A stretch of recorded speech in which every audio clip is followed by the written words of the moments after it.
Hello and welcome back to our NFL Weekly Prediction Show. This is the extended version of Week 11 in the NFL. So let's begin. That's right. Honestly, I got to be honest here.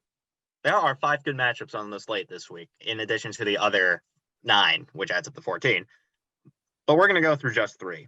We're going to start with the Monday night game, which is between the Los Angeles Rams, coming off a statement win against the Seattle Seahawks, and the Tampa Bay Buccaneers, who pretty much just dominated the Carolina Panthers with 46 points of offense. I really like the defensive matchup in this one. The Rams defense has 8 interceptions and 31 sacks, mainly led by Aaron Donald. The Buccaneers defense has 12 interceptions and 32 sacks, led by a plethora of defensive tackle options from Shaquille Barrett to Josh White. Devin White, amongst others. A lot of good options there. Now, I strongly think this is going to be a defensive-minded battle, and I think both teams are going to be prepared for that. Although Tom Brady and Jared Goff have over 2,000 passing yards, they're going to be limited in this game. However, I'm still going to pick the Bucs here with a 3-point victory because somehow they're going to find a way to be on top.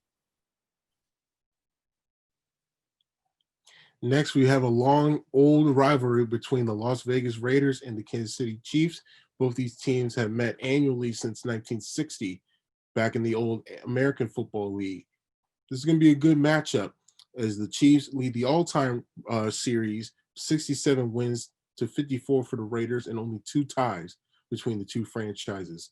It's going to be a good game. The Raiders beat the Chiefs early in the season. The record, and that's the only loss the Chiefs have had so far throughout this whole regular season. Mahomes over just under 3,000 passing yards, 25 touchdowns to only one singular interception, while Derek Carr has over 2,000 passing yards, 16 touchdowns, and 2 interceptions. But the key factors in this game is going to be Josh Jacobs running the ball effectively. He had a great game last week against the Denver Broncos, and I hope to see him continue that effort against the Chiefs. But also, Kansas City has a good running back of their own in Clyde Edwards-Helaire, who has just under 600 yards rushing and only 2 rushing touchdowns so far this season.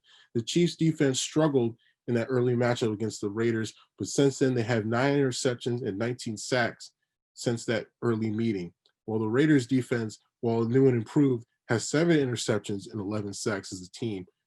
I think this game is going to come down between the 2 quarterbacks, Patrick Mahomes and Derek Carr. Whoever's going to win the matchup is going to have a great performance by their quarterback. I'm going to pick Mahomes and company on the road in Las Vegas, but I think it's going to be a really good game. And if the Raiders win, they're going to show that they're really a good team to be a threat in the AFC. But I'm going to pick the Chiefs on the road. And finally, so the Rams are 6-3, and why that's important is because of our Thursday night matchup between the Arizona Cardinals and Seattle Seahawks. Both of them, coincidentally, are 6-3.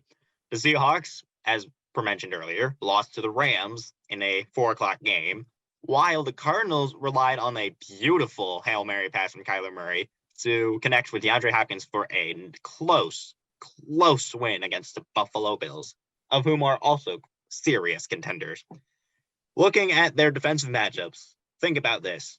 Firstly, the Cardinals beat the Seahawks, who are currently 1-3 in their last 4 games, including that loss to the Cardinals in overtime. The Cardinals defense has 8 interceptions and 22 sacks, mainly led by the interceptions of Budda Baker. The Seahawks defense has 9 interceptions and 22 sacks, basically because Bobby Wagner. Despite what everybody says about the Seattle defense, though, these are still some impressive numbers. Now, I'd like to go into our matchup of the week here before I make my official pick. Kyler Murray versus Russell Wilson, part 4 of who knows how many.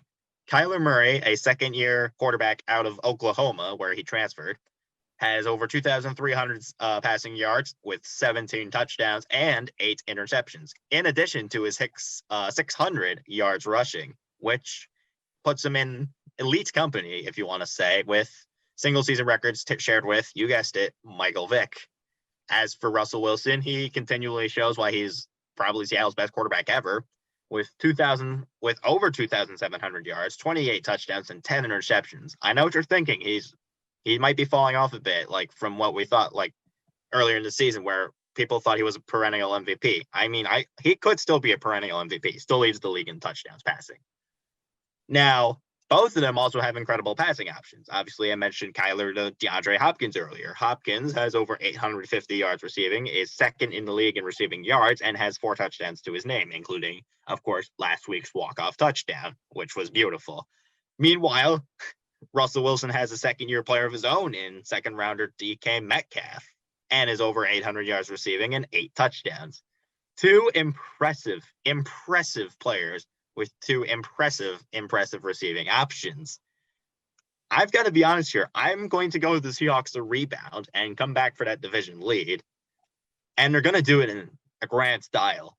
In their last matchup, Cardinals won by 3 points in overtime. This time, the Seahawks are going to win by 3 points in overtime. And that'll do it for this week's NFL Prediction Show extended version. I'm your host, Jalen Green, with co-host Cole Stefan. Make sure to follow us again on UCTV Sports and on YouTube at UCTV Channel 14 for more updates and more content. We'll see you next week for Week 12 in the NFL.